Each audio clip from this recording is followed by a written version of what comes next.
Memilih.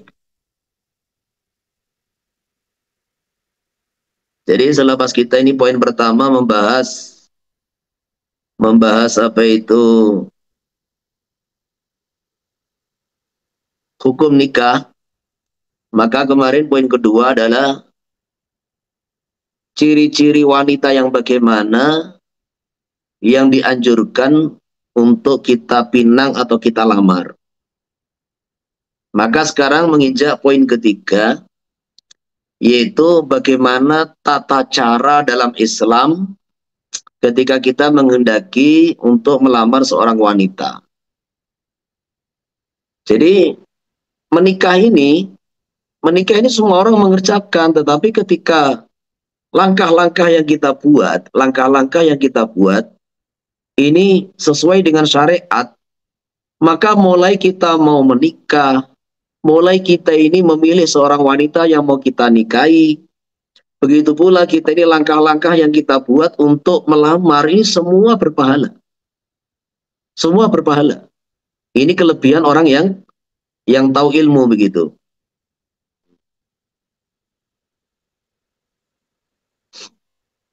Nah, kalau kita sudah menikah bagaimana? Nah, jadi kalau sudah menikah ya kita introspeksi. Nah, nanti siapa tahu takdirnya itu tahu-tahu menikah lagi atau bagaimana. Atau kita bisa ajarkan kepada murid-murid kita ajarkan kepada teman-teman kita yang belum menikah, kita sampaikan kepada anak-anak kita bagaimana langkah-langkah tahapan-tahapan untuk menikah dalam Islam. Bismillahirrahmanirrahim. Nahmadu wa nusalli wa nusallimu ala rasul karim. Faslun bil ahkamil khitbati wa ma yata'allaqu biha. Di dalam hukum-hukum yang kaitan dengan melamar, meminang seorang wanita dan apa saja yang berkaitan dengan khitbah. Idza qasada nikah khamratin yustahabu ay yanzura ilaiha. Ketika seseorang ingin meminang atau menikahi seorang wanita, maka disunahkan memandang kepadanya wa ilam ta'dzan hiya wala waliyuha. Walaupun dia sendiri dan walinya tidak mengizinkannya. Iktifan biidzni syari', karena merasa cukup dengan izin dari baginda Nabi sallallahu alaihi wasallam.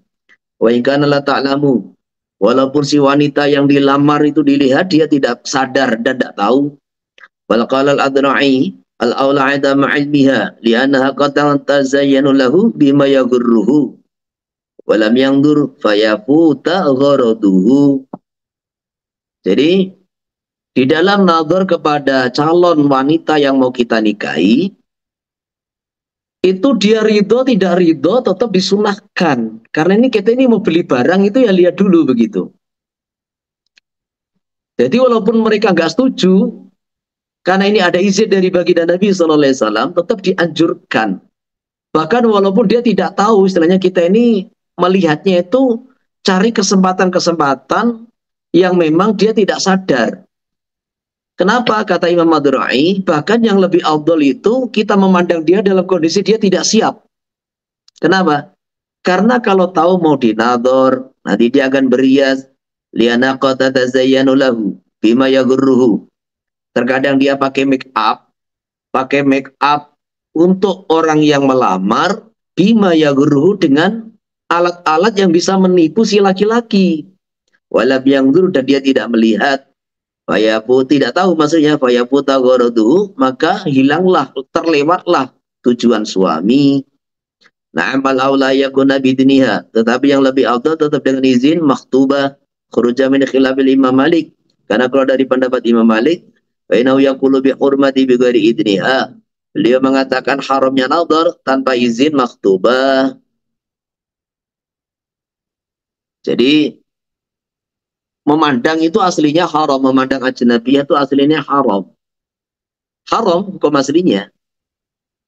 Tetapi ketika ada tujuan khitbah, itu menjadi sunnah. Nah, menjadi sunnah. Kenapa? Wa dzalika liqouli sallallahu alaihi wasallam lil Mughirah bin Syu'bah radhiyallahu anhu. Wa qad khataba imra'atan undur ilaiha fa inna ahra ayyudama bainakuma al-mawaddah wal ulfah. Jadi Mughirah bin Syu'bah radhiyallahu anhu itu melamar seorang wanita, ingin menikahinya, terus sowan kepada baginda Nabi sallallahu alaihi wasallam, minta nasihat, minta pertimbangan. Ini musyawarah, mau nikah pun musyawarah. Ternyata baginda Nabi sallallahu alaihi wasallam mengarahkan undur ilaiha, kamu lihat itu wanita. Karena dengan melihat akhirnya kamu tahu bagaimana kondisi wanita yang mau kamu nikahi. Fainau ahra ayyudama bainakumal mawaddah wal ulfah. Dengan kamu melihat itu lebih sesuai untuk dikekalkan di antara kalian berdua rasa mawaddah dan cinta satu sama lain. Jadi apa bedanya mawaddah dengan mahabbah? Itu kalau Kiai Zero rahimahullah dulu pernah menjelaskan, kalau mahabbah itu ya cinta-cinta biasa begitu, kalau mawaddah itu lebih intens, lebih dalam gitu. Hubungannya kaitan dengan suami istri. Necoro Jawa itu diterjemah tresno kan gitu kan. Jadi tresno itu ya karena hubungan lebih intens antara suami istri begitu. Itu mawaddah. Wal ulfatu, dan rasa kasih sayang satu sama lain atau terbiasa satu sama lain. Rawahu Tirmidzi wa Hasan wal Hakim. Wa sahahahu. Jadi itu dasarnya seperti itu. Tapi yo ini jangan dijadikan alasan. Oh ternyata nador itu tidak perlu izin. Berarti kalau saya ini mandang wanita tanpa izin dia, tanpa izinnya dipandang tuh boleh. Loh, boleh itu kalau kamu ingin menikahinya. Dan nanti ditambahkan syarat-syarat yang lain itu. Jadi kamu ingin menikahinya. Kalau sekedar cuci mata ya jelas haram kan gitu kan. Jadi ini ada beberapa syarat di mana nador itu boleh bahkan disunahkan ketika ingin menikahi.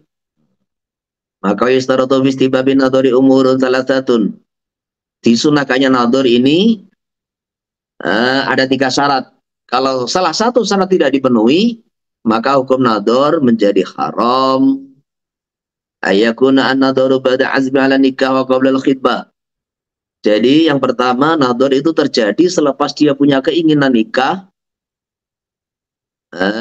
dan sebelum melamarnya. Lianna qabla al-azmi la hajata ilaihi. Karena kalau belum ada keinginan nikah tidak ada perlu nador. Wa badal khitbah qad yufdi al-hal ila tarki. Kalau nadornya selepas melamar, terkadang kondisi perempuan al-hal itu maksudnya kondisi asli perempuan terkadang menyebabkan dia ila tarki, kepada tidak jadi menikahi. Wa yashqa 'alaiha aw 'ala aliyah, maka itu menjadi berat atau mengecewakan dia dan atau keluarganya. Wa ma'a dzalika yajuzu lahu nadhar badal khitbah. Tapi walaupun seperti itu, nadhar badal khitbah itu boleh. Ila falima itamad ramli min baqayan nadbi wa in khutbah. Berbeda dengan pendapat Ramli yang mengatakan bahkan nadhar badal khitbah itu tetap sunnah walaupun dia sudah menyampaikan lamaran. Atani ilmu bi khuluwi an nikahin wa iddatin. Si khatib, orang yang melamar, yakin bahwa wanita makhtubah yang dilamar tidak dalam kondisi nikah, juga tidak dalam sedang menjalani masa iddah. Diyakini tidak bersuami, jadi legan. Tidak bersuami, juga tidak dalam menjalani masa iddah. Tuharimu taridha, yang mengharamkan sindiran dalam lamaran karaja'ati seperti wanita yang menjalani iddah rajai. Fa'ilam tuharrim, kalau tidak mengharamkan tarid, sindiran dalam lamaran, jazan nadaru, maka boleh nadar wa in alimati, walaupun si wanita mengetahui. Liana goyatau anauka tarid, karena nadar itu hukumnya seperti sindiran, kata-kata sindiran dalam melamar. Ada seperti istadharahu, memahami. Jadi istadhara itu seorang mubahis, jadi seorang peneliti menyimpulkan kalamnya ashab. Jadi selepas diteliti maka disimpulkan. Lah Syekh Ibnu Hajar selepas mempelajari dan memahami kalamul ashab, maka menyimpulkan bahwa nadhar ini hukumnya seperti kata-kata sindiran dalam melamar gitu. Jadi seperti kata-kata sindiran dalam melamar gitu.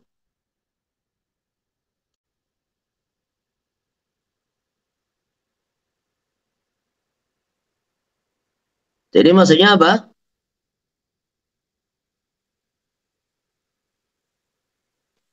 Yang pertama, orang itu nadhar selepas ada azam ingin menikahi. Menikahi siapa? Menikahi wanita yang dinadhar. Masalah qoblal khitbah itu bukan syarat yang inti.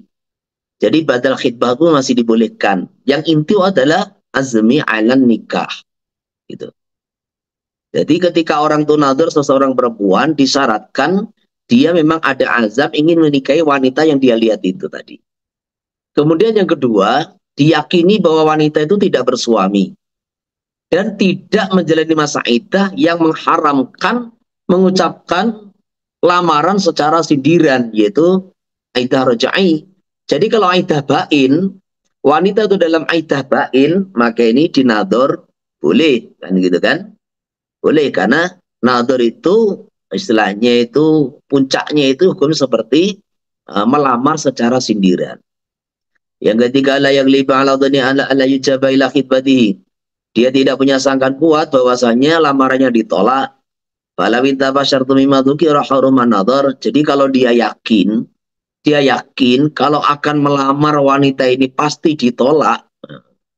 Jadi 70%, 80% dia ngelamar itu pokoknya itu pasti ditolak itu. Sangkaan kuat. Maka menadhar, melihat wanita yang seandainya dia lamar itu pasti ditolak atau di atas 60% itu 50% itu ditolak, maka nadhar semacam itu hukumnya haram. Walau minta pasyaratun mimma dzukira haruman nadhar li adami wujudi musawwihi, karena tidak ada asbab yang membolehkan nadhar. Maksudnya apa? Karena nadhar ajnabiyah itu aslinya haram. Hanya dibolehkan ketika ada musawwik, yaitu hajat yang membolehkan. Alasan-alasan syariat yang membolehkan. Seperti ghibah. Ghibah itu haram, tapi kalau ada musawwik, alasan jadi beda syariat, maka ghibah itu boleh. Bahkan ada yang dianjurkan, bahkan ada yang wajib gitu loh. Maka yang dimaksud li adami wujubi musawwihi li annal asla fi nadhar ila ajnabiyah adalah haram.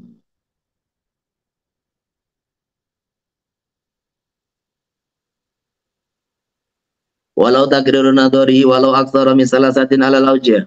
Boleh bagi seseorang berulang-ulang kali nadhar walaupun lebih dari 3 kali, menurut pendapat Ashabi diulkan hatta yatabayyana lahu hay'atuha, sehingga jelas bagi orang yang mau menikah sifatnya maktubah, fala yandamu badanika, sehingga dia tidak menyesal selepas nikah. Itulah yang sulul ghoratu ghaliban bi awali nadrah. Karena tujuan suami mengetahui kecantikan istrinya itu, calon istrinya itu, biasanya umumnya tidak didapat dengan sekali pandang. Jadi berapa banyak orang itu ketika sekali pandang tampak cantik, tapi kedua sudah berkurang, ketiga sudah sangat berkurang gitu loh. Maka apabila ada orang, jadi gini maksudnya kalam ini, ketika ada orang itu nadhar sekali sudah mantep, ya sudah, selesai. Nggak boleh nadhar lagi. Nah, ketika nadhar sekali udah cukup, udah mantep, udah cukup nadhar sekali.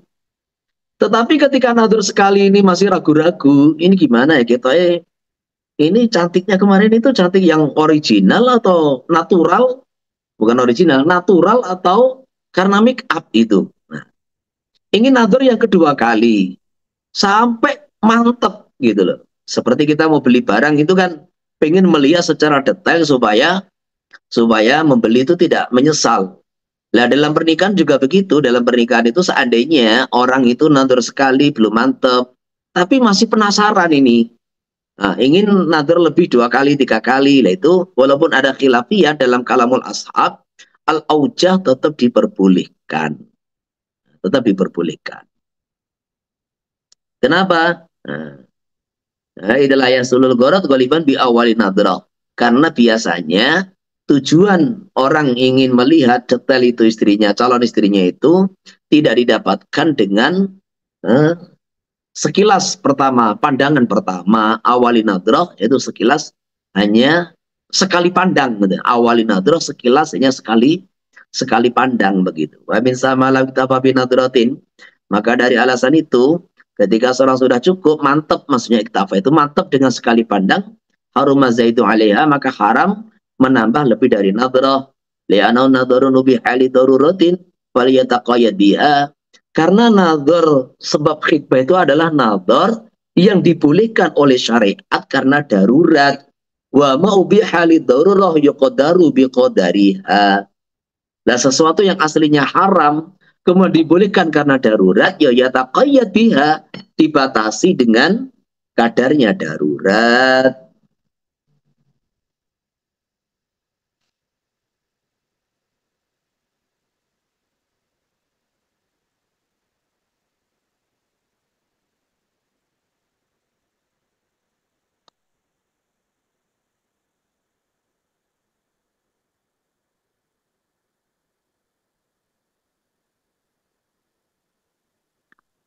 Wasawaun widalika khafal fitnah amla. Maksudnya dalam hukum di atas bahwa nadhar itu sunnah, baik dia khawatir fitnah atau tidak.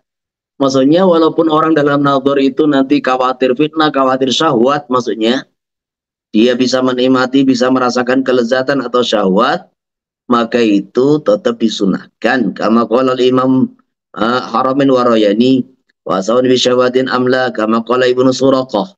Lakin nadhara fihi ladra'i, tetapi maksudnya mengkaji lagi fi dalam pendapat Ibnu Suraqah, maksudnya itu baik dia khawatir syahwat atau tidak, fitnah atau tidak, kok tetap boleh. Nah ini dikaji ulang oleh Imam Ad-Ra'i.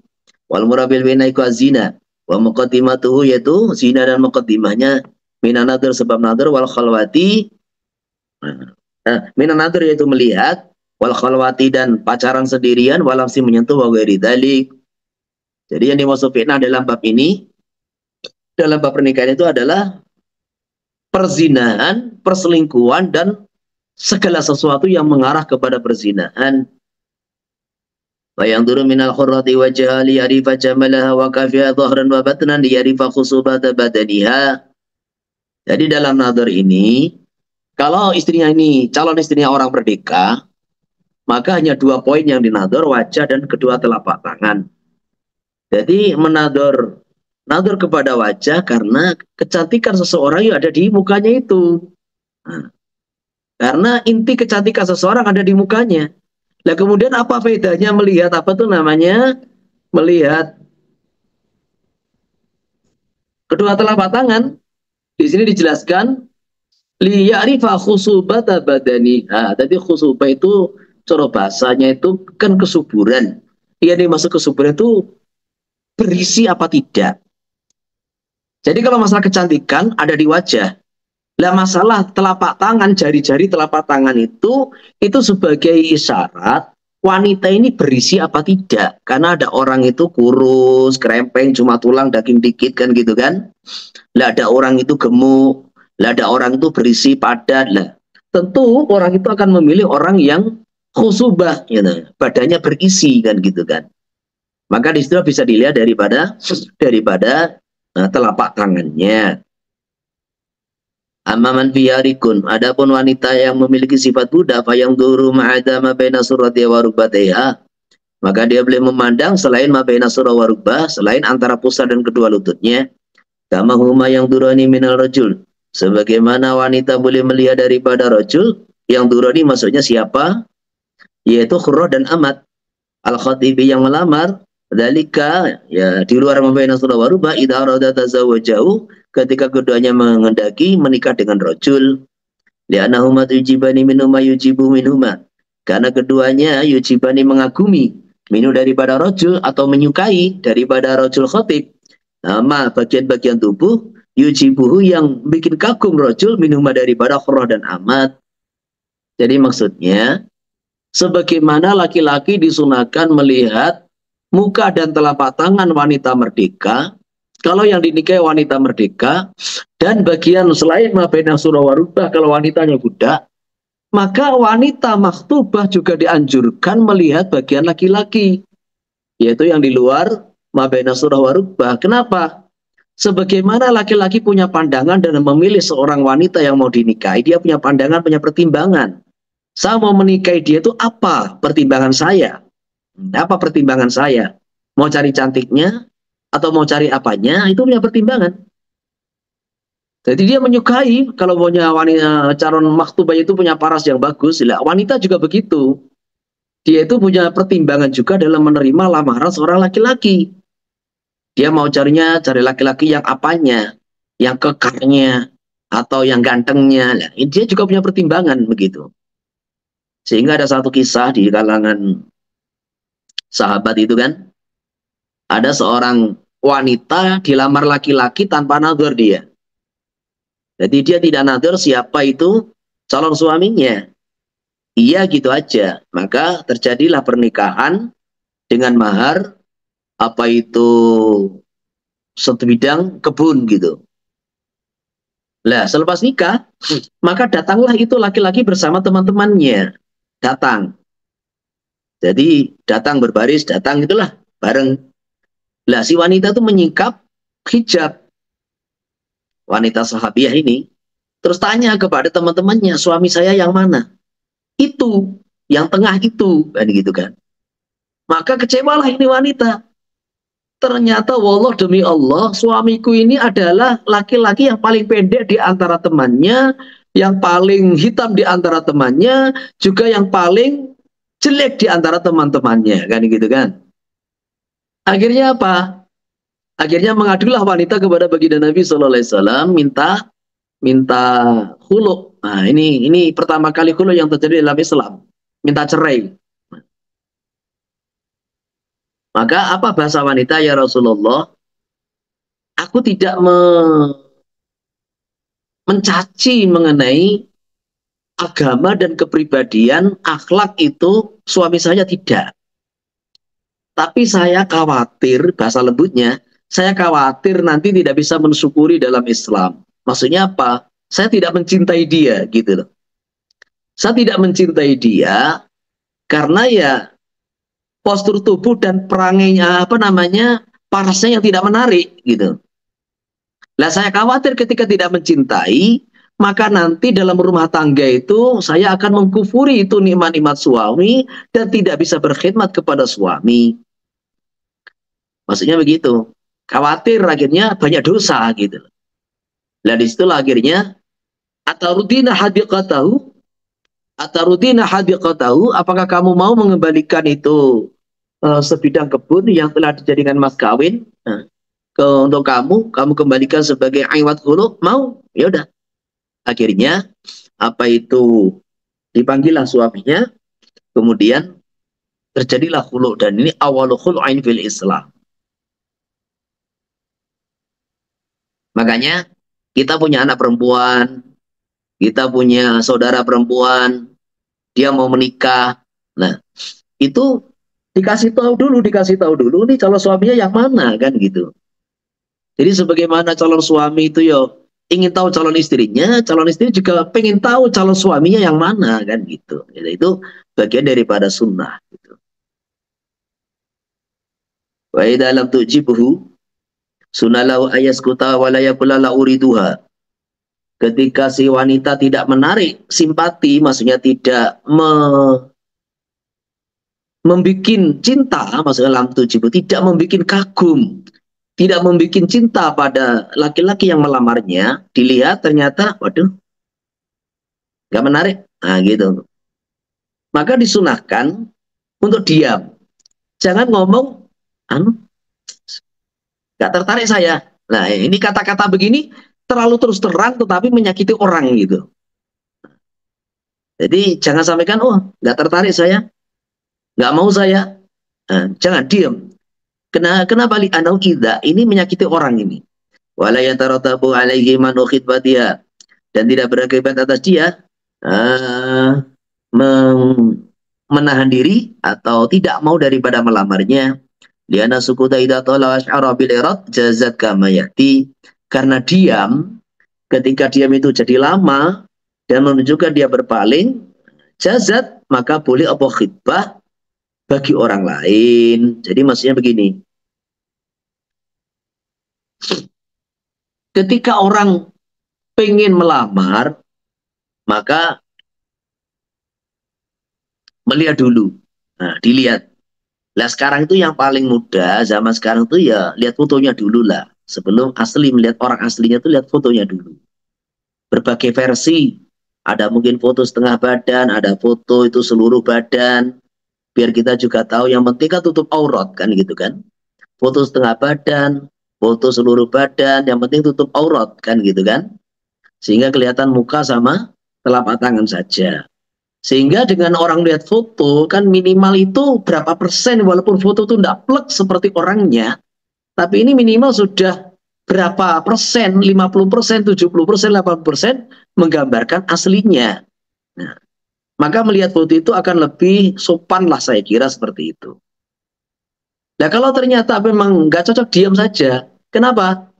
Nanti akan bertanya itu biasanya keluarganya. Kok selepas nador nggak ada lanjutan, nggak ada tanggapan, vakum bahasanya kita kan, vakum. Nah, maka dengan dia vakum berarti isyar bil i'rad, menunjukkan dia tidak melanjutkan, maka boleh bagi orang lain untuk melamarnya. La yatarattabu alaihi manu khidbatiha, tidak berakibat larangan khidbah bagi orang lain. Maksudnya begitu. Jadi boleh.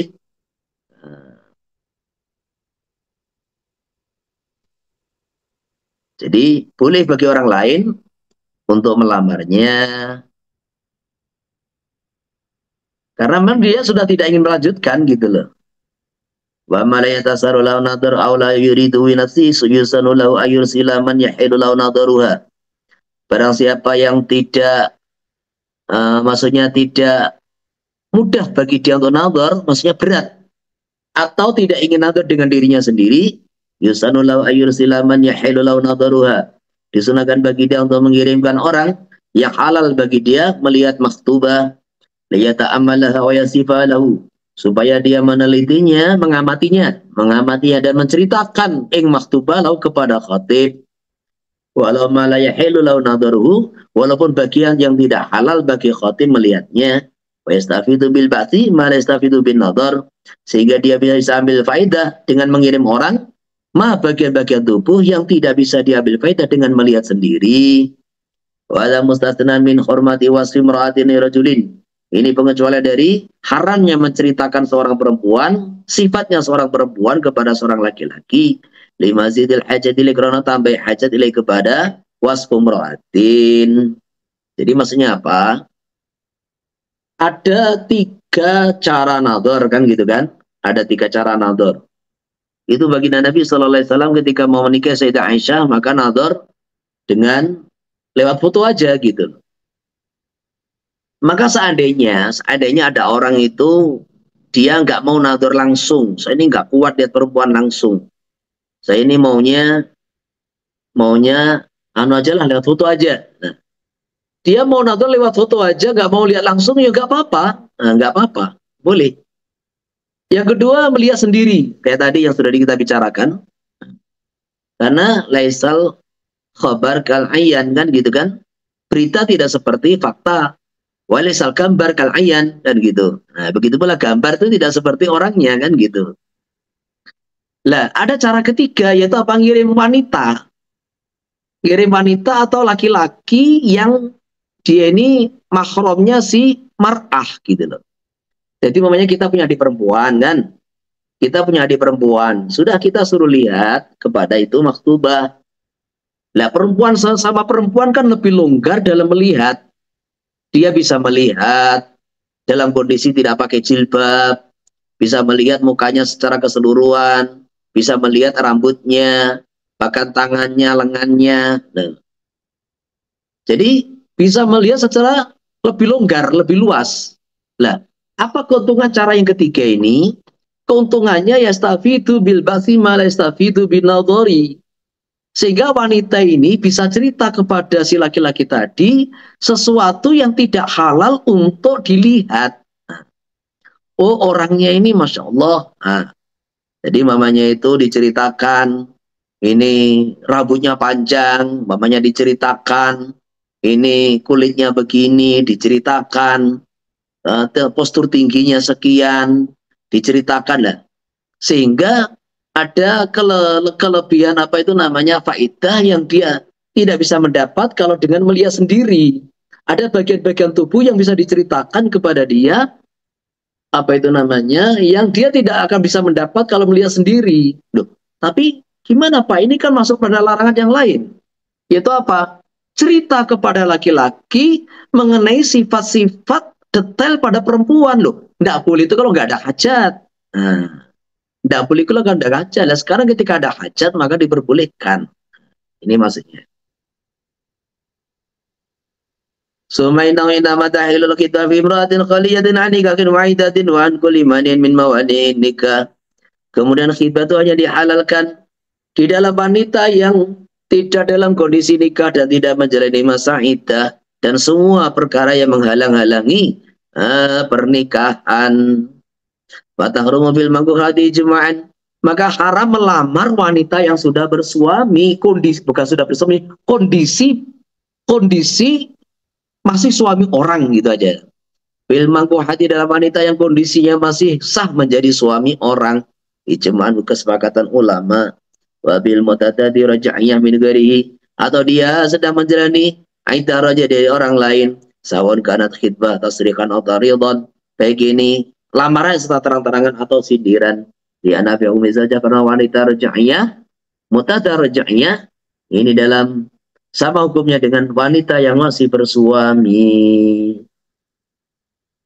Jadi perhatikan ya, ini sering wanita ini di dalam lapangan itu, di dalam kenyataan itu, sering wanita ini, kalau kita ini, kalau melamar wanita yang masih gadis lah, itu tafakutnya itu lebih ringan gitu.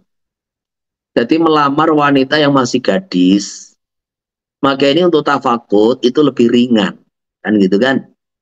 Tapi untuk melamar wanita yang statusnya ini mengaku janda, ini tolong untuk lebih hati-hati dan lebih teliti begitu untuk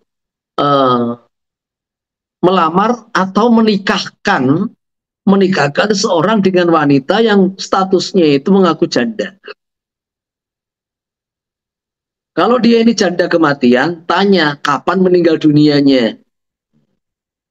Kalau dia mengaku janda cerai, tanya kapan cerainya. Ada tidak surat cerai? Nah, kalau ada surat cerai, selesai masalah. Kalau tidak ada surat cerai, dia mengaku cerai, jangan langsung percaya. Ada tidak saksinya? Ada tidak buktinya? Jadi bukti perceraian itu ada tidak? Kenapa? Karena banyak wanita itu, dia ini ditinggal suaminya 3 tahun, 7 tahun, 8 tahun, mengaku sudah cerai. Padahal ini suami tidak pernah menceraikan. Ini fakta, gitu loh. Jadi di negara Indonesia ini banyak wanita ini ditinggal pergi suaminya, ditinggal gelandang, tidak tanggung jawab, ditinggal pergi itu, ditelantarkan. Ada yang 3 tahun, 7 tahun lah. Ini selama wanita itu tidak diceraikan suaminya, dan dia juga tidak mengajukan gugatan cerai ke pengadilan, sampai diputus cerai oleh pengadilan, maka status wanita yang ditinggal pergi suaminya berapapun tahun, selama suami masih hidup, maka ini status masih mangkuhah. Mangkuhah. Nah, ini banyak terjadi di Indonesia ini, tahu-tahu satu wanita nggak dinafkahi sama suaminya. Wanita ditinggal pergi sama suaminya. Loh, sekarang tahu-tahu dia minta dinikahkan. Nah ini tolong, kalau menikahkan janda itu tafakutnya yang jeli. Ini janda kematian, janda perceraian, tanya surat cerainya, kalau nggak ada mana saksinya. Nah, jadi kayak ini, besok Selasa itu ada orang minta nikah di rumah saya juga begitu, tak tanya. Ini dia Cerai apa? Kok cerai di pengadilan? Cerainya Mbak, mau datang, suratnya 3 bulan lagi mau datang. Loh, gimana toh? Kok mau datang? Ini mau dijatuhkan, ini mau keluar surat cerainya. Loh, sudah diceraikan belum? Kan gitu kan? Kalau dia ini sekedar ditinggal suaminya tanpa diceraikan, sekarang baru mau gugat cerai, berarti belum diceraikan. Nggak boleh dinikahkan. Ya, saya tanya dulu Pak Ustadz. Nah, ternyata di tafakut sudah berkali-kali diceraikan suaminya. Pengakuan si wanita. Kalau dia mengaku sudah berkali-kali, maka datangkan ke rumah saya saksinya siapa. Gitu. Jadi kalau dia ini mengaku diceraikan dan ditinggal suaminya tanpa ada surat cerai, kemudian tanpa ada saksi, aku tidak akan mau menikahkan. Jadi ini penting ya, ini penting perkara begini ini. Terutama menikahkan janda ini tafaqud wa tabayyun. Nah, ini harus jelas, detail. Saya kira ini karena di Indonesia, di Malaysia ya sama saja lah begitu. Banyak wanita yang tahu-tahu ditinggal suaminya, entah ditinggal nikah lagi, ditinggal merantau, atau mungkin pernikahan dengan laki-laki yang lain negara, ada masalah COVID, nggak bisa datang berapa tahun kan gitu kan. Tahu-tahu minta nikah, lah ini nggak bisa. Jadi kalau menikahkan janda, alasan cerai, poinnya mana surat cerai, kalau nggak ada, maka mana saksinya. Kalau nggak ada surat cerai, nggak ada saksi, tidak boleh menikahkan. Amal mutadafi nafsihi. Ada wanita yang menjalin iddah dari dirinya sendiri, bukan dari min ghairihi. Wa yahilu lahu khitbatu wa tasrihan wa ta'ridhan. Maka halal bagi dia melamarnya secara tasrih ta'ridhan. Wa amal bainu min ghairihi sawan mitolakin salasin aw yasgha biridatin aw bimautin. Wanita yang menjalani iddah bain dari orang lain, entah dengan cara dicerai 3, atau pembatalan nikah, atau sebab murtad atau kematian, watahilu taridun wa tahrumu tasrihan, maka halal secara sindiran, haram secara terang-terangan. Namal mutalaqah al-mutadal mutalaqah min thalathan la tahilu lahu khidbatuha hatta tatahallala wa tanqadi iddatul muhalil in talaqa raj'iyan. Wanita yang menjalani iddah yang dicerai dari dia sebanyak 3 kali. Jadi ini mu'tadah yang mutalaqah. Ta'in ini tidak halal bagi dia melamarnya sehingga dia tahallul, yaitu apa? Menikah dengan muhallil. Hatta tatahallala, maksudnya menikah dengan muhallil. Kemudian selesai iddahnya muhallil, kalau dia mentolak raj'i. Amma idza talaqa muhallil ba'inan fa yajuzu ta'ridu fi iddatihi. Kalau muhallil mentolak dengan tolak bain, maka boleh dilamar dengan secara sindiran dalam iddahnya muhallil. Jadi maksudnya apa ini? Al-mu'tadah min nafsihi. Jadi ada wanita itu menjalani iddah dari diri mutolik. Nah, jadi maksudnya ini kan wanita itu menjalani iddah ada iddah raj'i. Kalau iddah raj'i kan nggak perlu nikah. Iddah raj'i nggak perlu nikah. Langsung cukup rujuk saja gitu. Rujuk langsung balik. Entah pakai saksi, nggak pakai saksi, aku rujuk istriku langsung balik. Gitu. Lah adapun ini iddah min nafsi itu maksudnya terjadi khulu. Nah, jadi seorang suami itu menghulu istrinya tentunya kayak di surat nikahnya. Jadi yang dari surat nikah itu kan akadnya akad atau akad. Itu kan takliknya talik hulu gitu. Jadi tolong didengarkan baik-baik gitu. Bismillahirrahmanirrahim. Saya yang bertanda tangan di bawah ini atas nama Fulan bin Fulan menyatakan siap menggauli istri saya dengan sebaik-baiknya sebagaimana firman Allah Ta'ala wa ashiruhunna bil ma'ruf kan gitu kan. Kemudian apabila saya melakukan pelanggaran salah satu dari 4 poin. Salah satu, yaitu saya KDRT. Atau saya tidak kasih nafkah 3 bulan berturut-turut. Atau saya membiarkan istri 6 bulan berturut-turut. Membiarkan itu ya dikasih nafkah tapi nggak dikumpuli, nggak ditijuri kan gitu kan. Dicuekin gitu. Atau saya meninggalkan 2 tahun berturut-turut ditinggal kabur ngomongnya. Ini 4 pelanggaran yang sering terjadi di negara kita, baik Indo sama Malaysia sama ini. Apabila salah satu ini terjadi, kemudian istri saya nggak ridho, 2 poin. Kemudian dia mengajukan ke pengadilan, 3 poin. Dan pengaduan diterima oleh hakim, 4 poin. Yang kelima, maka saya jatuhkan talak 1 dengan imbalan Rp10.000. Saya wakilkan kepada hakim, saya serahkan kepada hakim untuk menjatuhkan talak 1 dengan imbalan Rp10.000. Ini poin kelima. Jadi hukum talak khulu itu terjadi kalau 5 poin ini terjadi, gitu loh. Jadi yang pertama adalah salah satu yang ditaklek oleh suami, KDRT, tidak kasih nafkah 3 bulan berturut-turut, kemudian membiarkan 6 bulan berturut-turut, atau meninggalkan 2 tahun berturut-turut. Yang kedua, istri nggak ridho. Yang ketiga, istri mengajukan ke pengadilan. Yang keempat, pengaduan diterima. Yang kelima, diwakilkan kepada hakim menjatuhkan talak 1 dengan imbalan Rp10.000. Itu adalah khulu, tolak bil iwad, khulu. Maka tidak ada rujuk di situ. Jadi kalau suami mau rujuk bagaimana? Ya, ngelamar lagi gitu. Ngelamar lagi, nikah lagi dengan wali, dengan saksi, dengan mahar. Nah, karena yang dilamar adalah wanita yang menjalani iddah dari dia sendiri, maka itu hukumnya halal. Jadi sudah terjadi khulu, tahu-tahu CLBK. CLBK. Apa? Benar. Jadi cinta lama bersemi kembali, kan gitu kan. Jadi CLBK, cinta lama bersemi kembali.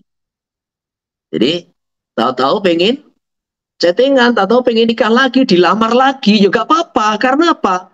Ini iddah dari dia sendiri. Nah, kemudian harus nikah lagi. Adapun wanita yang menjalani iddah bain dari orang lain, iddah bain itu jadi iddah itu ada 2, ada iddah raj'i, ada iddah bain. Iddah raj'i itu at-talaqu marratan. Talak pertama, talak kedua, fa imsakum bi ma'rufin aw tasrihum bi ihsan. Maka boleh imsak, maksudnya boleh rujuk atau dilanjutkan tolaknya. Nah, tapi fa in talaqaha fala tahillu lahu min ba'du hatta tankiha zawjan ghairah. Kalau sudah tolak 3, itu juga iddahnya bain. Atau khulu, itu iddahnya bain. Bain itu maksudnya tidak bisa rujuk. Jadi ini banyak orang salah paham. Dikira bain itu mesti tolak 3. Enggak. Maka ada istilah dalam Departemen Agama itu, ada istilah bain sugro dan bain kubro. Nah, bain sugro itu apa? Bain di mana suami istri masih bisa kembali dengan akad lagi, akad nikah lagi. Yaitu apa? Bain karena khulu. Iddah bain karena murtad, kan gitu kan? Iddah bain karena murtad. Kemudian taubat masuk Islam lagi. Bain karena pembatalan nikah sebab aib, kan gitu kan? Jadi bain, iddah bain yang disebabkan karena pembatalan nikah, karena murtad, karena aiwat, apa ini khulu. Nah, itu memang tidak ada rujuk, tetapi bisa balikan dengan cara nikahin jadid, seperti itu. Namanya bain sugro. Lah kalau bain kubro, itu yang nggak bisa rujuk, dan yang kedua nggak bisa nikah dengan dia lagi sampai dia nikah dengan muhalil, yaitu bain sebab tolak 3. Ini poin penting yang terkadang itu apa namanya orang tidak memahami begitu. Wa tasrih ma yaqtau bi raghbati binikah. Nah, lamaran secara tasrih terang-terang ada lamaran yang dipastikan dia berminat ingin menikahinya bir raghbah binikah. Dia punya minat, keinginan untuk menikahi. Kauridu an unkihaki au tazawu, jadi aku mengendaki menikahi kamu. Wa idam qadat iddatuki nakahtuki. Nanti kalau selesai iddah kamu, aku akan menikahi kamu. Wa dzalika li anna idza sarha bil khidbah haqqaqat raghbatu fiha. Ketika orang itu terang-terangan melamar, maka dipastikan dia berminat menikahinya.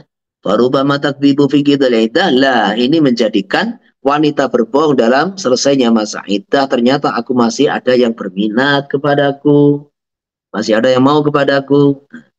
Sedangkan wataridu ma yahmilu raghba fi nikah wa adamaha. Kata-kata yang ada kemungkinan minat menikahi juga kemungkinan makna yang lain, tidak berminat. Kali anti jamilun, ruba bin fiki. Nggak usah bersedih, kamu masih cantik kok, kan gitu kan. Lah kata-kata kamu masih cantik itu ada dua makna, ada kedua kemungkinan. Kemungkinan yang pertama dia berminat menikahi. Kemungkinan yang kedua sekedar menghibur. Nah gitu loh, sekedar menghibur. Supaya nggak terlalu berlarut-larut dalam kesedihan. Begitu pula masih banyak kamu ini yang berminat sama kamu tuh masih banyak. Ruba bin Fiki. Ini juga sama. Ada kemungkinan lamaran, ada kemungkinan cuma hiburan, penghibur, support lah itu yang support gitu.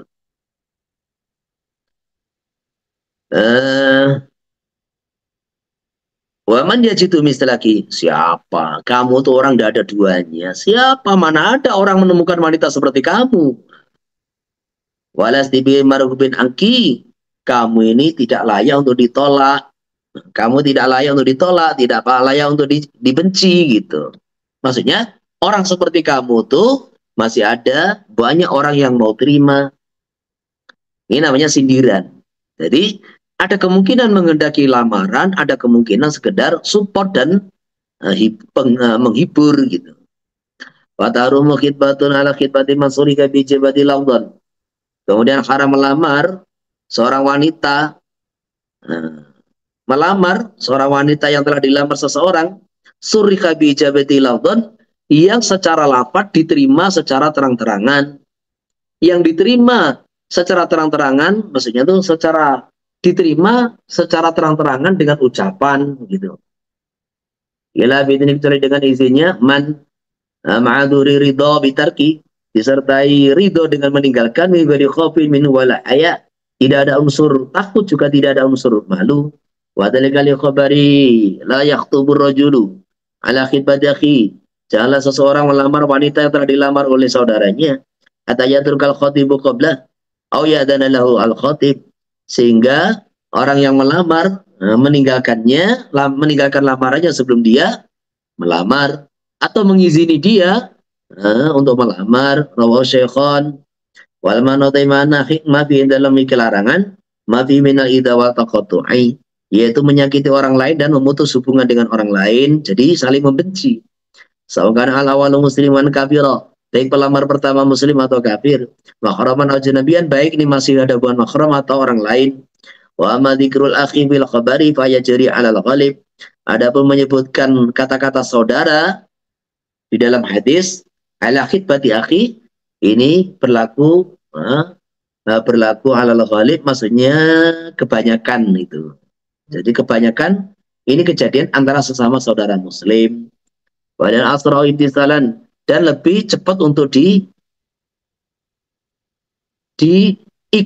Maksudnya orang tuh kalau jangan kamu menyakiti saudara kamu, itu lebih mudah untuk ditaati gitu maksudnya.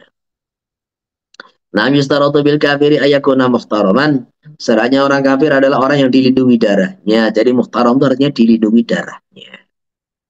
Wa yuradul mujibi ka yuradil khatibi. Berpalingnya orang yang menerima lamaran seperti berpalingnya orang yang melamar. Maka adalah ta'ala zaman pada ijabatihi. Begitu pula kalau masanya lepas menerima, dengan suyu'atu muridon, sekira dia dianggap berpaling dari lamaran. Wa ini termasuk i'rad, safaru al-ba'idul munqati, safar yang jauh yang menjadikan terputus beritanya. Jadi ini pentingnya. Ini kaitan bukan sah tidak sah, tapi kaitannya dengan halal atau haram. Karena menyakiti orang, jadi larangan di sini karena li amrin kharij. Ada seorang dilamar oleh seorang laki-laki, seorang wanita, diterima terang-terangan. Udah diterima, sudah saling senang. Ini kejadian waqi'iyah. Tiba-tiba memang wanita yang dilamar itu wanita yang istilahnya itu gimana ya, jadi kayak rebutan begitu kan.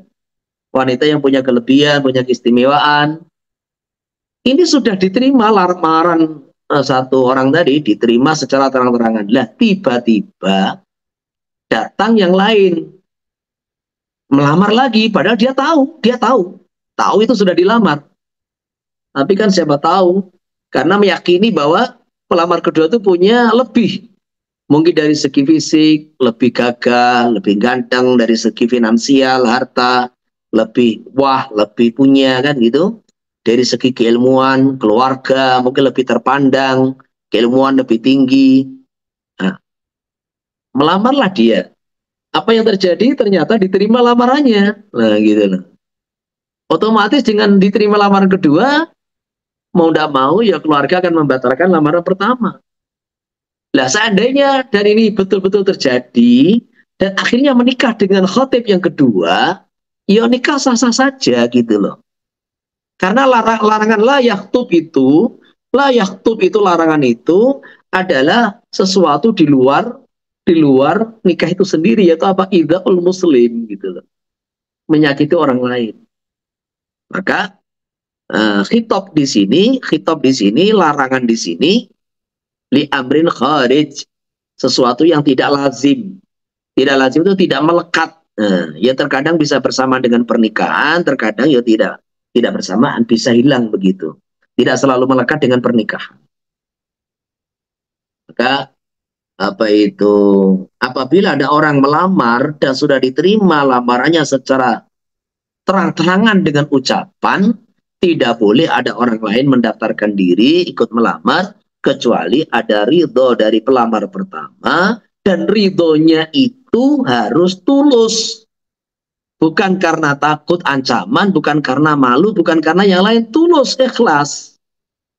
Untuk apa? Untuk melegalkan menghalalkan supaya pelamar kedua itu betul-betul halal. Karena apa? Syaratnya tidak menyakiti pelamar yang pertama. Lah orang itu tidak dikecewakan, tidak disakiti, itu harus tulus ikhlas dari hati gitu. Dari hati.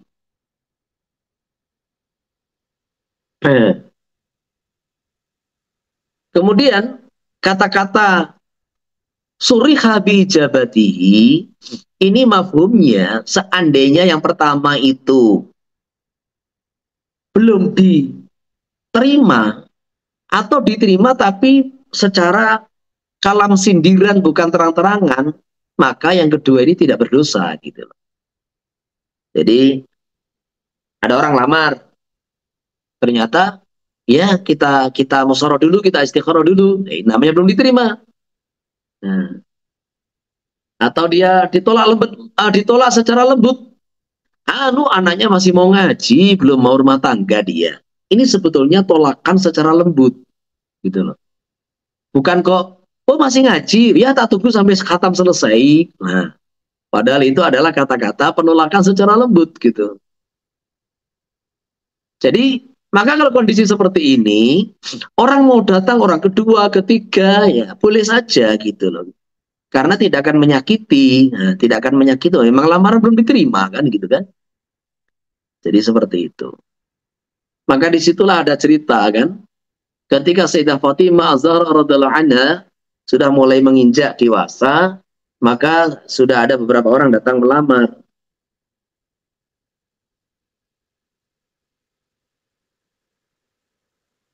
Nah, di antaranya adalah Sayyidina Abu Bakar dan Sayyidina Umar radhiyallahu anhuma. Maka ini Fatimah bintu Muhammad bintu Sayyidina Muhammad lah mulai dilamar gimana? Sayyidina Abu Bakar ngelamar. Maka dijawab oleh baginda Nabi sallallahu alaihi wasallam. Ya, nunggu takdirnya dulu. Nah, gitu kan bahasa lembutnya itu. Maka di jalan ketemu Sayyidina Umar. Dari mana? Ini melamar Fatimah. Terus apa jawab Nabi? Ya, nunggu takdirnya. Itu ditolak itu. Akhirnya, udah kamu. Sayyidina Umar pun ngelamar. Maka dijawab jawaban yang sama.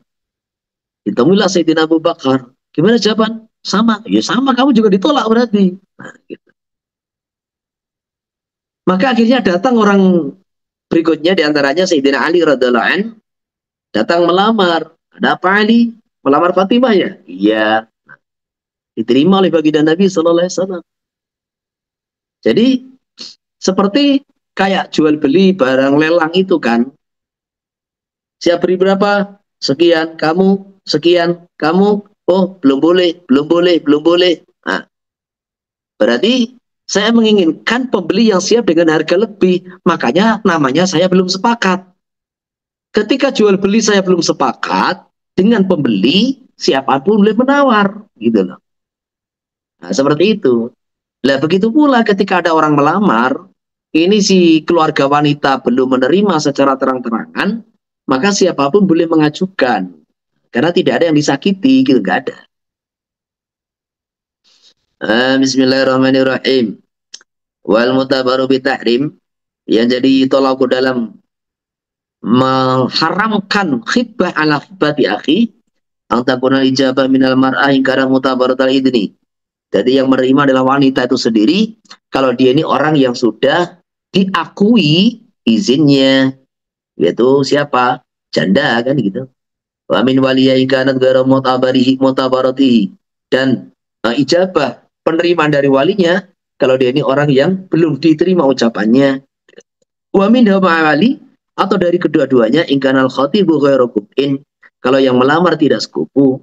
Wa minas sultan ingkanat majnunatan balighatan faqitatal abi wal jati, dan penerimaan dari penguasa sultan kalau kondisi wanita gila, balik, tidak memiliki ayah dan kakek. Wa min suruti takrim itu ali aidon, syaratnya mengharamkan lamaran atas orang lain, ayakuna tani aliman bil khidbati wa bil ijabah, orang pelamar kedua mengetahui bahwa dia sudah dilamar dan diterima, wa bi hurmatil khidbati ala khidbati man dzukira, dan dia mengetahui haramnya melamar atas lamaran orang yang disebutkan di atas. Wa takunal khidbatul ula jaizatan, dan lamaran yang pertama itu halal hukumnya. Walau rutal khatibul awalu, maka mafhumnya kalau pelamar pertama ditolak, auji babitarit, atau diterima dengan sindiran tidak terang-terangan, kala rogbata angka. Jadi la rogbata angka. Jadi la rogbata angka itu maksudnya kamu tidak dibenci. Nah gitu. Kamu tidak dibenci. La rogbata angka. La rogbata angka. Tidak ada kebencian pada kamu gitu loh. Jadi bukan kamu ya. Tidak ada kebencian pada kamu karena rogiba. Rogiba itu bisa bermakna benci, bisa bermakna cinta. Kalau rogiba fiki, namanya itu mencintai kamu. Kalau rogiba angki, membenci kamu. La rogbata angka. Tidak ada kebencian pada kamu. Abitasrih walam yalam asani, atau diterima secara terang-terangan tapi pelamar kedua ada mengetahui pilih jabat dawi tahribil hurmah. Dia tidak mengetahui penerimaannya atau tidak mengetahui hukumnya. Alima biya walam ya'lam kauna bisarih, atau mengetahui ada lamaran tapi tidak mengetahui. Mengetahui biya dengan ijabah tapi tidak mengetahui bahwa ijabahnya dengan soreh. Alima kauna bihi wa hasala iradun mimma dzukira, atau dia mengetahui diterima secara soreh tetapi sudah berpaling dari mandukiro, yaitu pelamar pertama. Kanal khidbatul ula muharramatan, atau ternyata lamaran pertama itu hukumnya haram kan khutbah fi iddati ghairi, dia melamar kondisi wanita masih menjalani masa iddah dari orang lain, lam tahrum khidbatuhu, maka lamaran pihak kedua, orang kedua tadi tidak haram. Kenapa? Tidak memenuhi syarat tahrim. Udah, itu kita sudah selesai bicara mengenai masalah tata tertib atau etika atau adab-adab melamar. Jadi adab-adab, hukum-hukum kaitan dengan melamar. Terus bagaimana hukum melamar wanita yang sudah dilamar orang lain, sudah bahas semua.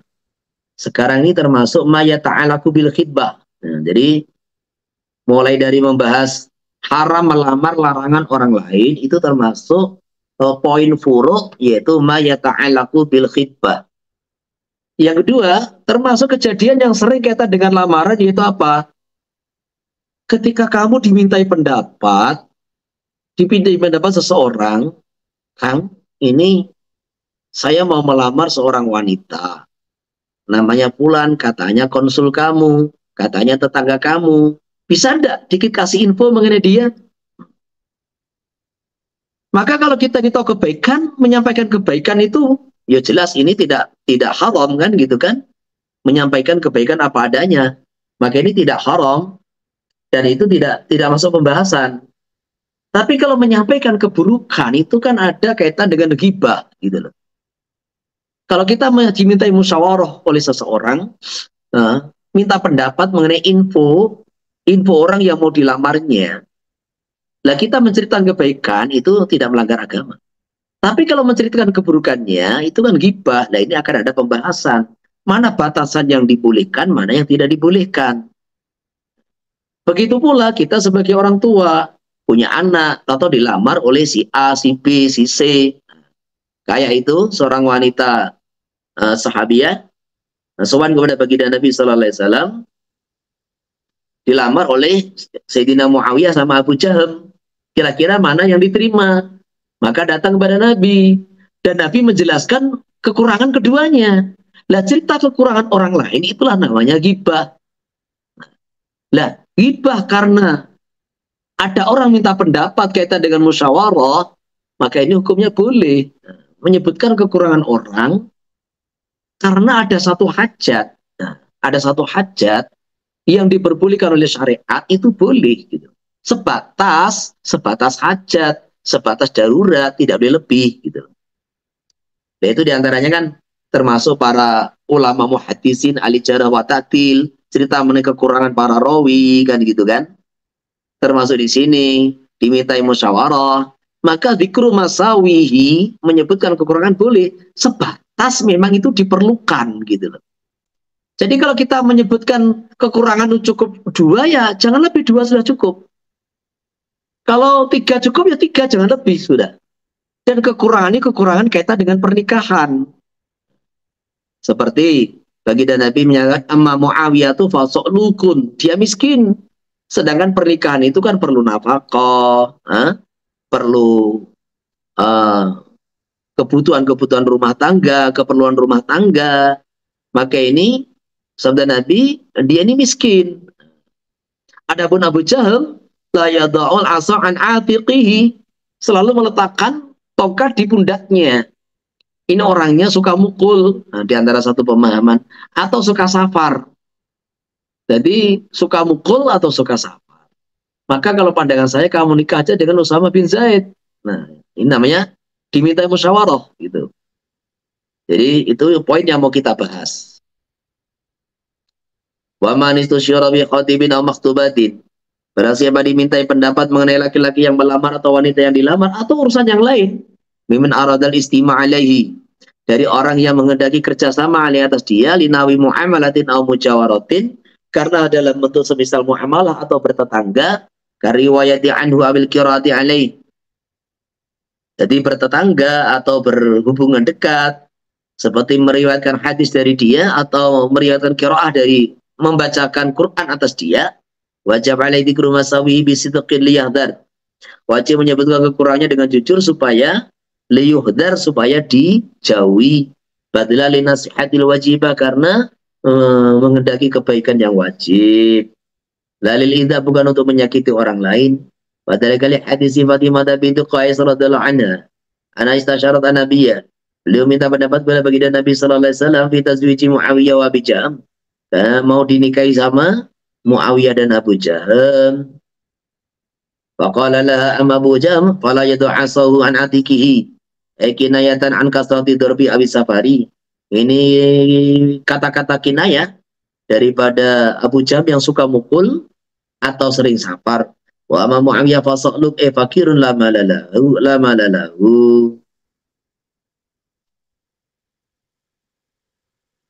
Jadi begini, ini kita harus hati-hati betul.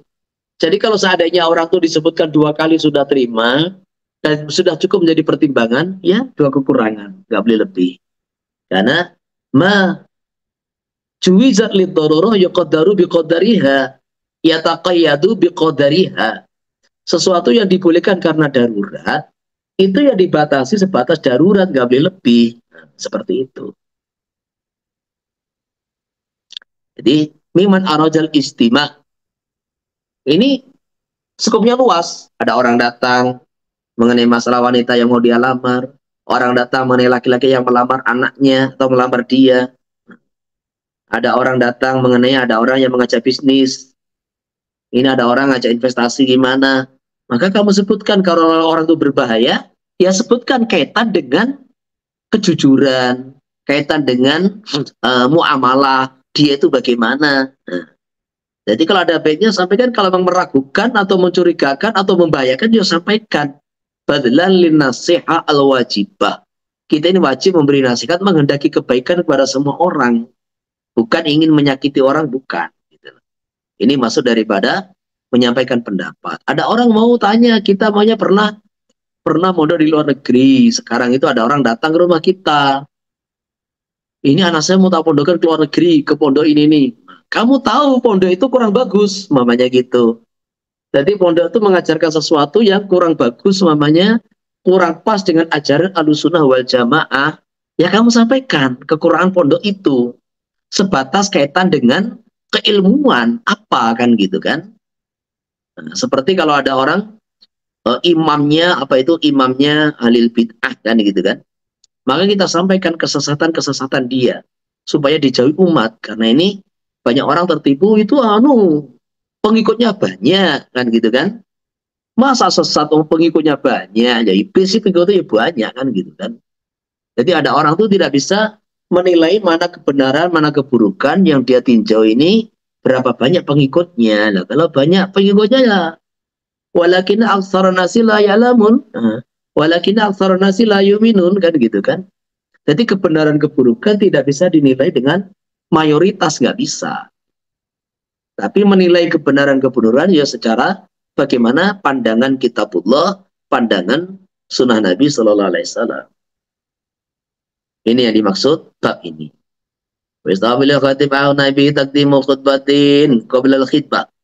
Orang yang melamar atau naib penggantinya sebelum melamar disunahkan mendahulukan khutbah, kata-kata khutbah sebelum melamar, liqabari kulli amri tibalin ila akhir sabi. Wa yabda'u bil hamdi wa sana 'ala Allah. Maka dimulai dengan pujian dan sanjungan kepada Allah Ta'ala. Summa bi salati wa salam ala Rasulillah sallallahu alaihi wasallam. Summa yusibi taqwa, summa yaqulu jitukum khatiban li karimatakum aw fatatakum fulana. Aku datang untuk melamar wanita pingitan kamu. Jadi maksudnya begitu.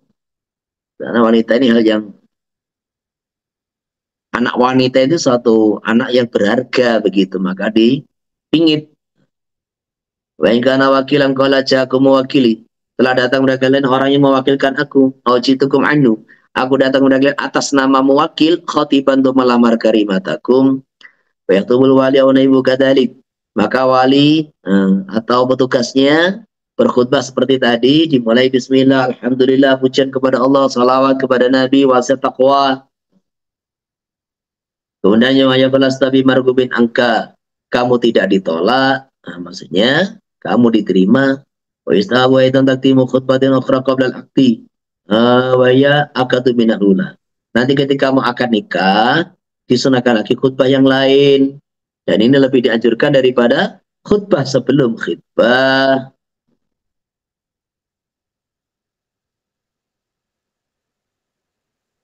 Jadi gini ya, orang dulu tuh dalam melaksanakan resepsi pernikahan atau pernikahan itu simple gitu loh, simple. Sehingga terkadang tuh hari itu lamaran, ya hari itu nikah. Gitu. Nggak bertele-tele panjang, nunggu kapan itu enggak. Gitu. Jadi kamu lihat itu hadis-hadis baginda Nabi SAW melamar Sayyidah Ummu Salamah, kemudian ya udah lama, beberapa waktu langsung dinikahinya. Nah seperti itu.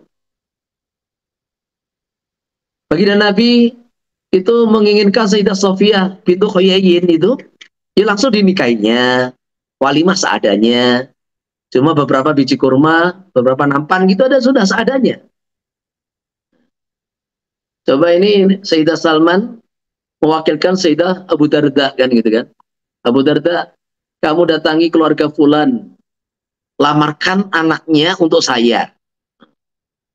Ternyata Sayyidah Abu Darda datang, apa kata keluarganya? Salman itu umurnya udah tua gitu loh. Laki-laki yang umurnya sudah tua. Satu riwayat umurnya itu sudah di atas 100 tahun, satu riwayat di atas 200 tahun kan gitu. Di zaman Nabi itu. Sampai ketemu berapa pendeta kan gitu kan. Maka keluarganya tadi, kalau Salman, kita nggak siap menerima. Kalau kamu yang lamar tak terima, gimana? Ya nggak apa-apa lah. Maka datang lamar, langsung diijabkan coba. Ini sederhananya pernikahan zaman itu gitu loh. Enak gitu, nggak bertele-tele kayak sekarang gitu loh. Takaluf yang terkadang tuh berlebihan gitu. Maka apa yang terjadi? Abu Darda berhari-hari nggak berani temui Salman Al-Farisi. Gitu kan. Takut mengecewakan saudaranya. Padahal tindakan Sayyidina Abu Darda ya nggak haram, wong lamaran Sayyidina Salman ditolak kan gitu kan. Bukan dia ini melamar lamaran orang lain, bukan lamaran ditolak. Ya nggak melanggar syariat, tapi nggak enak. Lah suatu hari jumpa Abu Darda, gimana beritanya? Kok berhari-hari gak muncul? Gini, saya ini gak enak sama kamu gitu loh. Malu. Loh, malu gimana tuh? Saya sampaikan pesan kamu, udah apa adanya. Jawabannya, kalau Salman enggak, kamu iya, malah aku ya dinikahkan kan gitu kan. Maka apa jawab Salman? Bukan kamu yang malu sama saya, mestinya saya ini malu kepada Allah. Kok bisanya saya ini melamar wanita yang itu jodoh kamu lah gitu. Jadi kok bisanya saya ini melamar wanita yang ditakdir oleh Allah menjadi jodoh kamu. Saya ini sebenarnya malu sama Allah itu. Jadi ini akhlaknya para sahabat. Bismillahirrahmanirrahim. Wala khatabal wali wa ujaba qala zaud qabla al-qabul. Jadi ini ada dua pembahasan. Khutbah sebelum khitbah dan khutbah sebelum ijab qabul nikah. Jadi dibahas bersamaan. Seorang wali ijab qabla al-qabul. Jadi lau khatabal wali dia khutbah. Wa ujaba dia ijab qala zaud qabla al-qabul. Jadi maunya gini. Si wali khutbah. Selepas khutbah, angkah tuka wa zawajatuka. Lah zaud tidak langsung qabil tu nikahaha, tidak langsung tazawwajatuha, tapi alhamdulillah wassalatu wassalamu ala rasulillah qabil tu nikahaha. Sahanika alal mu'tamad. Maka nikah sah menurut pendapat Madzhab Syafi'i yang diunggulkan. Ay mata khulul khutbah. Bainal adhiya, padahal di sini ada sela-sela khutbah di antara dua lafaz ijab dan qabul. Li'anal mutakhallila min masalihil aqdi. Karena yang memisah antara ijab qabul adalah bagian dari maslahat akad nikah. Fala yaqtul muamalah, tidak memutuskan muamalah. Kali iqamati baina sholatil jum'ah. Seperti iqamah di antara dua sholat yang dijama itu juga tidak memutuskan mualah. Fal yustahabu dzalika ma fi radha wasidah. Bahkan pendapat Imam Nawawi dalam kitab Radha dan Aslul Radha, itu pendapat Imam Rafi dalam kitab Sarhul Kabir mengatakan alhamdulillah wassalatu wassalamu ala rasulillah sebelum qabiltu nikah itu sunnah. Lakin Sahih Ibnu Hajar wa Syekh Zakaria, tapi Syekh Ibnu Hajar dan gurunya Syekh Zakaria Al-Ansari mengatakan sunnahnya ditinggalkan. Karena keluar dari pendapat orang yang mengatakan membatalkan nikah dia dengan khutbah. Jadi nek khutbah qabla al-ijab itu sepakat ulama sunnah. Tapi nek khutbah qabla al-qabul, maksudnya itu. Nanti nek khutbah qabla al-ijab ini sepakat ulama itu sunnah. Tapi nek khutbah qabla al-qabul, lah disitulah terjadi perbedaan pendapat. Ada yang mengatakan sunnah, ada yang mengatakan sebaiknya ditinggalkan. Nah, seperti itu. Ada yang mengatakan membatalkan akad. Nah, mahalu dzalika haitsu lam yatul adzikru al-fasil bainal ijab wal qabul urfan. Berbeda pendapat di atas. Kalau zikir yang memisah antara ijab qabul itu tidak lama urfan secara umum. Amma idza tala urfan bihaitsu yush'iru bil iradi anil qabul. Adapun kalau khutbah itu dianggap lama, sekira itu dianggap berpaling daripada qabul. Lam yasiha nikahu jazman, maka nikah tidak sah menurut kesepakatan ulama madzhab Syafi'i. Jadi jazman itu maksudnya tanpa khilaf gitu, tanpa khilaf dalam madzhab Syafi'i. Wa yustahabu ay yuqaddimal wali 'ala al-aqdi. Jadi sebelum akad, sebelum jadi ini makanya kita lihat itu guru-guru kita biasanya khutbah dulu, khutbah, nasihat. Lah sebelum ijab, maka uzawijuka hadihi atau zawastuka ala ma amara Allah bihi azza wa jalla min imsaki bi ma'rufin aw tasrih bi ihsan. Jadi maksud ini uzawijuka ini aku akan nikahkan kamu sebagaimana yang Allah perintahkan di dalam kitabnya, yaitu kalau kamu pergauli istri ya dipergauli dengan baik, kalau seandainya terjadi perceraian, perceraian dengan berbuat baik. Walau syarata fi nafsil akdi lam yubtil. Kalau seandainya ini kata-kata ini disyaratkan dalam akad, maka tidak membatalkan akad. Dan maksud minul mauidhah, karena maksud dari para kata-kata ini sekedar nasihat. Walanahu syaratun yuwafiqu muqtadal akdi wa syar'i. Yang kedua ini syarat yang sesuai dengan tuntutan akad nikah dan syariat di dalam pernikahan. Jadi syarat yang sesuai dengan tuntutan akad nikah yaitu apa? Imsakin bima'ruf. Kalau laki-laki masih menjadikan istri dipertahankan dalam pernikahan, yuk pertahankan dengan baik, pergauli dengan baik. Kalau seandainya nggak bisa dipertahankan, tasrih, diceraikan, ceraikan dengan berbuat baik. Itu nasihat yang sesuai dengan tuntutan aturan akad nikah dan sesuai dengan aturan hukum-hukum agama dalam pernikahan begitu. Oke, ini sebelum lanjut. Ada yang tanya?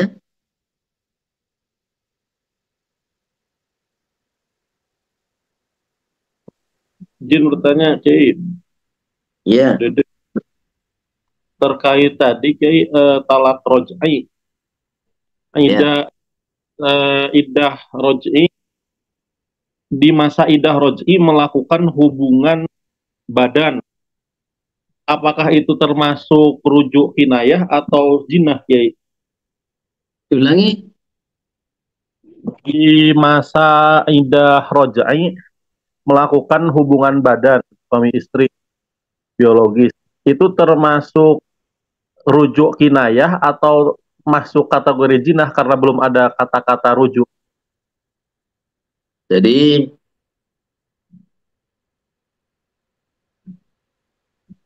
di dalam aturan madzhab Syafi'i, satu, wanita yang menjalani iddah raj'i ini fi hukmi zaujah. Sama dengan istri. Dalam apa? Dalam masalah nafkah. Dalam masalah nafkah dan dalam masalah waris gitu. Tetapi dalam poin yang lain, masalah pergaulan, masalah istimta, masalah wati, ini sudah seperti ajnabiyah. Nah, makanya kalau ada orang itu menjima istrinya dalam masa iddah raj'i, karena itu harus, kalau mau jima harus rujuk dulu. Nah, rujuk dulu. Dan rujuk itu harus diucapkan. Entah diucapkan di depan istri, atau tidak di depan istri, cukup bilang saya rujuk istriku. Nah, ini sudah rujuk. Jadi, orang bilang saya rujuk istriku, ini sudah rujuk, sudah sah. Dia sudah kembali sebagai istrinya. Tidak harus di depan istri. Tapi alangkah baiknya itu rujuk diucapkan di depan istri. Biar tahu bahwa dia sudah dirujuk. Gitu. Jadi ini poin pertama. Masalah hubungan badan, istimta, bercumbu, ini sudah seperti ajnabiyah. Kalau mau istimta harus rujuk. Dan dalam madzhab Syafi'i, rujuk harus dengan ucapan. Gitu. Harus dengan ucapan, bisa dikerjakan di depan istri, bisa dikerjakan di depan saksi, atau bahkan sendirian. Tidak perlu ridhonya istri, nggak perlu persetujuan izin daripada istri, seperti itu. Maka sudah halal. Ini poin pertama. Aturannya seperti itu.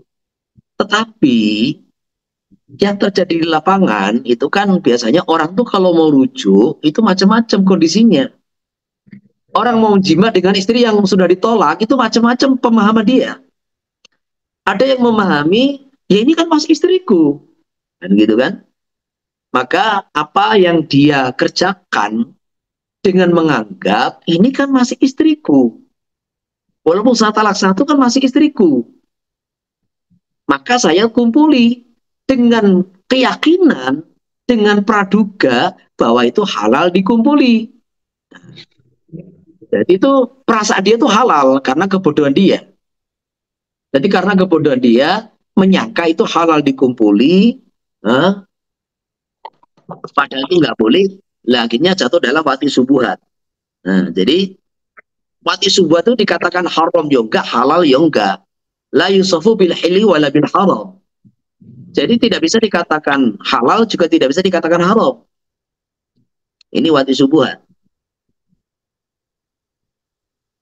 Yang kedua, ada orang itu mengatakan saya mengumpul itu niat saya rujuk. Nah, dia tidak pernah mengatakan kata-kata rujuk, nggak pernah. Tapi dia juga paham ini wanita kalau mau dikumpuli itu, saya kalau ngumpuli istri yang sudah saya talak harus rujuk.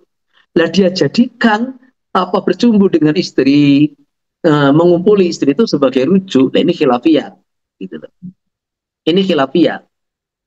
Nah karena khilafiyat, jadi menurut pendapat mutamad ya nggak bisa. Rujuk itu harus dengan lafaz, tidak bisa dengan fi'lun, nggak bisa. Tapi satu pendapat dalam madzhab Syafi'i itu di tashil nanti bab rujuk itu ada, saya nukil pendapat dalam madzhab Syafi'i qaul dhaif bahwa rujuk itu bisa dikerjakan dengan perbuatan, yaitu dengan jima dengan niat rujuk. Nah, gitu loh. Dengan wati, dalam hati saya wati dengan niat rujuk, itu ada satu pendapat mengatakan seperti itu. Berarti kalau sudah begini, posisi kedua ini ranah masuk khilafiyat, gitu loh. La yungkaru mukhtalafu fi wa inama yungkaru mujma' alaih. Jadi kalau sudah masuk ranah khilafiyat, ya sudah, masih ada ulama yang membolehkan. Tetapi kalau kamu ingin hati-hati, sekarang kamu katakan aku rujuk istriku, gitu loh. Sekarang kamu katakan aku rujuk istriku, begitu itu. Tapi apa yang dia kerjakan itu masuk subuhat, sehingga masuk subuhat ini masih ada ulama yang membolehkan, kan, gitu kan? Masih ada ulama yang membolehkan. Jadi kalau segi had ya nggak ada, tapi segi dosa ya tinggal ikut pendapat siapa. Kalau ikut pendapat harus kata-kata, ya dia dianggap berdosa. Tapi yang jelas tidak ada had, gitu loh. Kalau ikut pendapat membolehkan ya sudah, berarti halal gitu. Nah ini contoh kedua. Yang contoh ketiga, dia tahu, mamanya dia pernah ngaji, kan gitu kan? Dia pernah ngaji, dia juga tahu rujuk itu harus pakai sehot, pakai ucapan, tapi sengaja dia langgar, gitu loh. Dan dia juga tidak ada niat ikut pendapat yang mengatakan boleh dengan wati, rujuk itu enggak. Dia tahu bahwa rujuk itu harus pakai sehot. Dia tahu wanita yang menjalani iddah rujuk itu tidak boleh dijima. Dia tahu. Lah kok sengaja, lagi jenenge dosa. Nah, dosa. Zina di situ itu, gitu. Tapi yang poin terakhir ini, orang tahu bahwasanya itu zina, jima dengan wanita yang iddah rujuk itu haram. Dia juga tahu bahwasanya kalau rujuk pakai sehot dilanggar, ini insya Allah tidak terjadi, gitu loh. Jarang terjadi. Karena apa? Kalau dia tahu, ngapain tidak mengatakan saya rujuk, kan gitu. Maka yang sering terjadi itu adalah poin yang pertama tadi sama poin yang kedua. Yang ketiga ini sering terjadi itu jarang. Orang sudah tahu ini wanita yang apa itu namanya ditolak rajai, ini seperti ajnabiyah. Dia sudah tahu itu haram dikumpuli. Dia sudah tahu kalau mau balik harus pakai segot. Kok dia ini dengan keyakinan saya menjima dia dengan rasa haram, kan gitu kan? Ini jarang terjadi. Kebanyakan poin pertama yaitu apa? Tidak tahu. Dianggap seperti masih istrinya. Atau poin kedua, dia tahu tapi menganggap bahwa jima itu sebagai rujuk.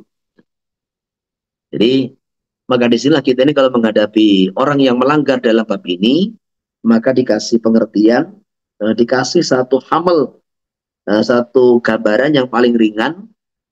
Jangan langsung menghubungi yang paling berat, ditanya dulu. Kemudian kalau nggak tahu, sekarang itu juga saat itu juga kita perintahkan dia untuk mengatakan kata-kata, aku rujuk istriku, biar langsung halal begitu. Oke, cukup. Alhamdulillah aja kalau Yang lain?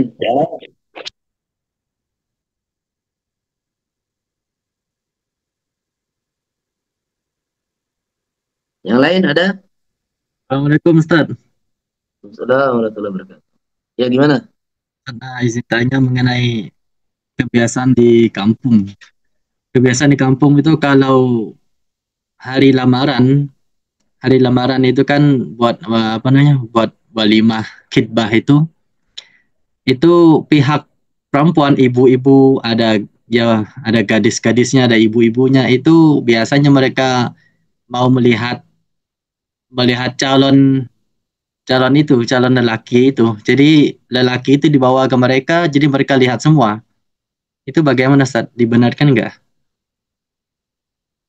Jadi yang berkepentingan itu kan wanita yang menjalani mau dilamar itu. Jadi terus apa itu namanya? Kalau keluarganya itu ingin lihat tujuannya apa kan gitu kan? Apakah dia juga sebagai bahan pertimbangan untuk diterima atau tidak kan gitu kan? Mungkin ingin tahu calon suaminya itu calon menantunya bagaimana. Jadi kalau sekedar ingin tahu calon menantunya itu yang lamar itu bagaimana, sehingga nanti ibu juga bisa kasih masukan kepada anak, ini layak atau tidak diterima kan gitu kan. Karena terkadang itu untuk sebetulnya kalau tadi masalah diterima atau tidak, itu kan yang berhak kalau wanita ini ucapannya belum diterima, itu yang paling berhak kan adalah ayahnya kan gitu kan. Kalau wanita ini ucapannya izinnya itu sudah mutabaroh. Lah izin mutabaroh itu maksudnya sudah balik akilah kan gitu kan. Kalau izinnya baru mutabaroh, anak kecil, orang gila, maka cukup palingnya. Sehingga sebetulnya di sini keterkaitan ibu itu nggak ada sebagai syarat untuk diterima. Tetapi dalam rumah tangga itu, ketika dilamar orang itu kan kita perlu musyawarah keluarga kan gitu kan. Ya ayahnya, ya ibunya si anak, ya anak itu sendiri. Lah kalau memang itu dia melihat sebagai bahan pertimbangan, itu ibunya atau apanya, calon ibunya, calon mertua kan gitu kan. Maksudnya sebagai bahan pertimbangan untuk memutuskan iya apa tidak, yaitu sekira ini sebagai satu hajat gitu loh. Jadi satu hajat. Kalau memang tujuannya itu.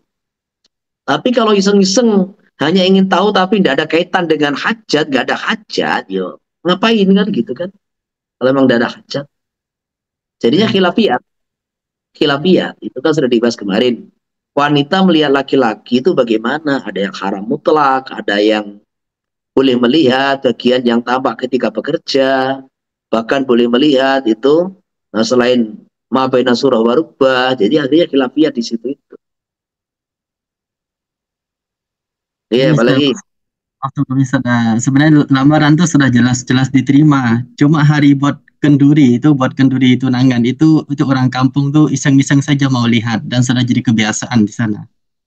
lah iya, kalau mau iseng-iseng aja ya ada 3 pendapat itu kan jadinya. Oke, Ustaz. Ya, Jazakallah. ya. Apalagi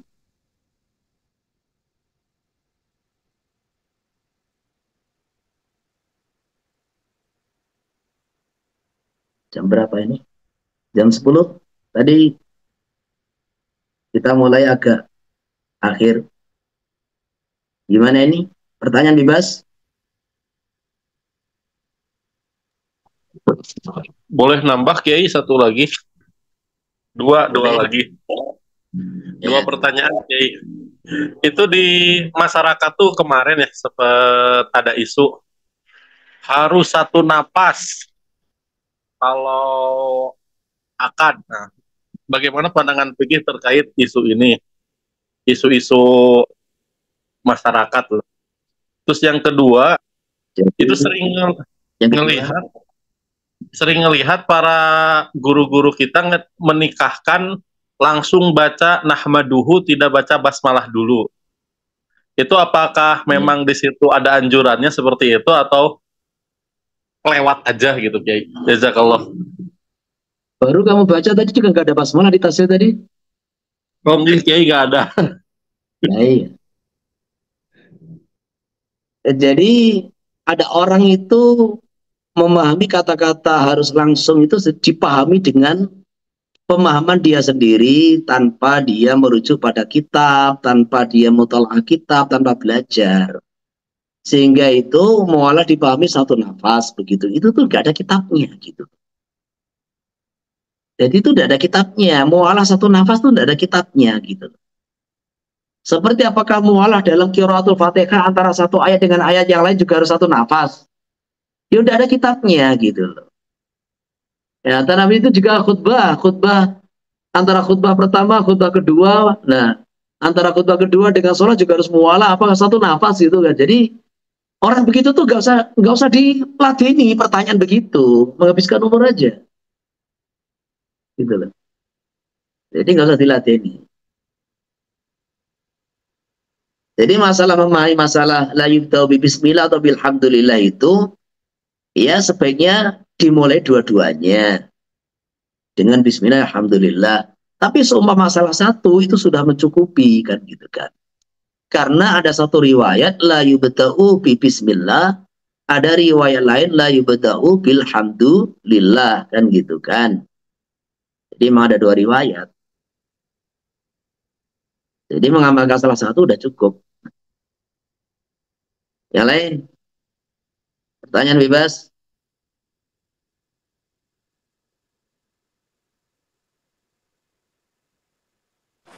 Assalamualaikum Ustaz. Salam.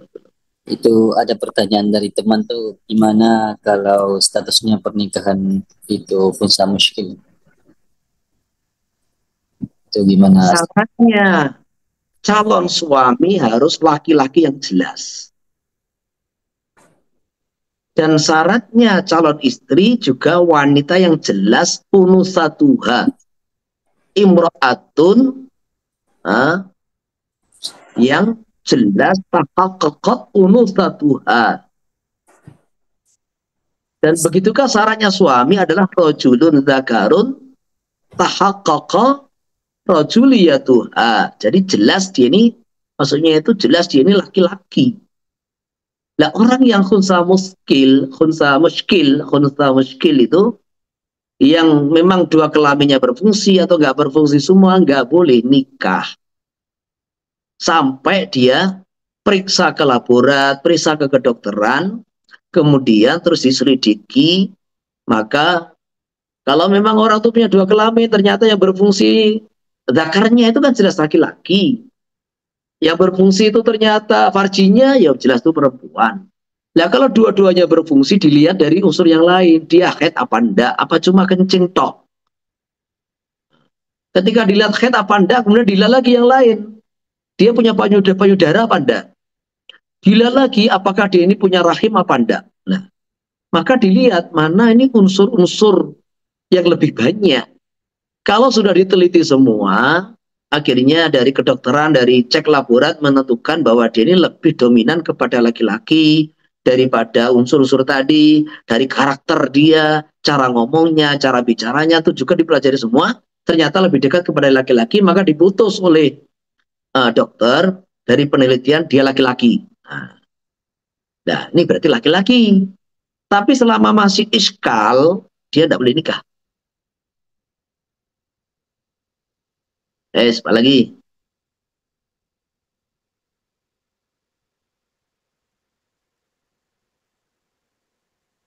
Yang lain? Assalamualaikum Ustaz. Salam. Izin bertanya, ini ada pertanyaan mengenai selama masa berkabung, masa takziah Ustaz. Kemudian apakah dibenarkan di waktu itu ahli keluarganya tidak boleh menghidupkan api Ustaz? Maksudnya itu masak gitu. Syukran Ustaz. Saya belum pernah tahu, belum pernah baca aturan itu. Yang jelas, dia tuh tidak boleh keluar rumah, tidak boleh berhias. Ini bergabung ditinggal mati suaminya kan? Ya Ustaz. Yang jelas dia ini tidak boleh berhias, karena berhias itu menjadikan dia akan dilamar orang diantaranya. Jadi selama bergabung 4 bulan 10 hari nggak boleh berhias. Ya sekedar mandi nadhofah pakai sabun, pakai make up, pakai apa itu nggak boleh. 4 bulan 10 hari. Yang kedua tidak boleh keluar rumah kecuali ada hajat yang sangat atau darurat. Contohnya dia ini mau belanja ke pasar karena untuk dimasak, karena tidak ada orang yang disuruh. Jadi tidak ada orang yang disuruh. Maka terpaksa ya belanja secukupnya segera pulang. Begitu. Atau dia ini nggak punya uang tabungan. Karena suaminya meninggal, nggak ada nafkah, nggak ada uang tabungan, nggak ada yang kasih uang. Ya terpaksa dia bekerja seperlunya kemudian pulang. Itu darurat. Dia perlu makan, perlu nafkah. Tapi kalau nggak boleh masak, itu saya belum menemukan kitabnya. Gitu. Jadi belum menemukan, juga belum pernah membaca. Wallahu alam. Saya nggak ada itu. Oke, yang lain. Ya Ustaz. Syukran.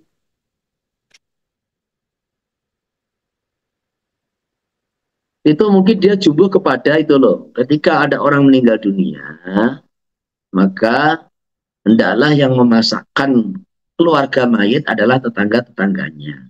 Jadi buatkan masak yang enak, kemudian terus dihadiahkan kepada keluarga mayit. Tidak boleh ini keluarga mayit malah masak-masak kan gitu kan. Di hari berkabung itu. Jadi gitu loh. Jadi di hari berkabung maksudnya di hari kematian itu tidak boleh ini keluarga keluarga mayit malah repot dengan masak-masak gitu loh. Itu makruh gitu loh. Kalaupun ada yang masak biar tetangganya, kerabat yang jauh seperti itu. Tapi orang yang dekat dengan mayit itu, family-family yang dekat dengan mayit, istrinya, anaknya, mertuanya, memang orang yang dekat sini lah pokoknya. Istrinya, anaknya yang dekat-dekat itu, saudara yang tinggal dekat dengan situ, tidak usah masak, itu tidak boleh gitu. Biar orang lain yang masak. Masak untuk keluarga mayit. Keluarga mayit jangan masak di hari itu, di hari bergabung itu. Jadi itu yang dimaksud. Tapi kalau bergabung maksudnya dalam arti selama dia menjalani masa iddah itu tidak ada. Ya sebatas itu aja. Sebatas bergabung itu 1 hari 2 hari itu aja. Tidak boleh. Jadi pahami ya? Ya Ustaz. Terus kalau seandainya ini Ustaz dia menyiapkan ada tamu dari jauh keluarga, terus diminta untuk khidmat gitu, gimana Ustaz? Minta khidmat maksudnya gimana? Eh, Minta khidmati dengan ahli keluarga yang berkabung di situ Ustaz. Ada ahli keluarga yang jauh datang, dia belum makan, mungkin seperti itu. Apakah dibolehkan juga kita menyiapkan? Itu ada yang membolehkan sebagai jamuan tamu, tetapi ya itu tetap di luar mazhab Syafi'i. Itu ada di mazhab Hambali atau yang lain. Jadi kalau itu sebagai jamuan tamu, ada yang bolehkan. Gitu. Tapi hendaklah orang itu kalau mau takziah, sudah susah-susah, jangan merepotkan lah. Hendaklah dia datang mampir ke restoran dulu, makan-makan, baru datang takziah gitu loh. Jadi yang tahu diri lah gitu. Ini orang sudah susah-susah, suruh khidmat lagi kan gitu kan, suruh masak lagi kan. Itu yang tidak boleh di situ itu. Menyusahkan orang gitu loh. Maka bagusnya kalau dia ini orang jauh mau takziah, ya, dia makan di warung, makan di restoran sebelum datang, bahkan membawakan nasi kotak, nasi bungkus kepada keluarganya, bukan malah minta dilayani gitu loh. Jadi bawakan oleh-oleh, bawakan kue, biar senang itu keluarganya, seperti itu. Oke, apa lagi? Ya Ustaz, syukron Ustaz. Terima kasih, jazakallah.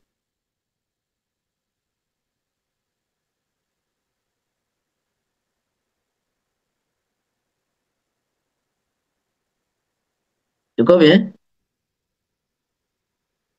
Oke. Assalamualaikum warahmatullahi wabarakatuh. Waalaikumsalam. Waalaikumsalam warahmatullahi wabarakatuh.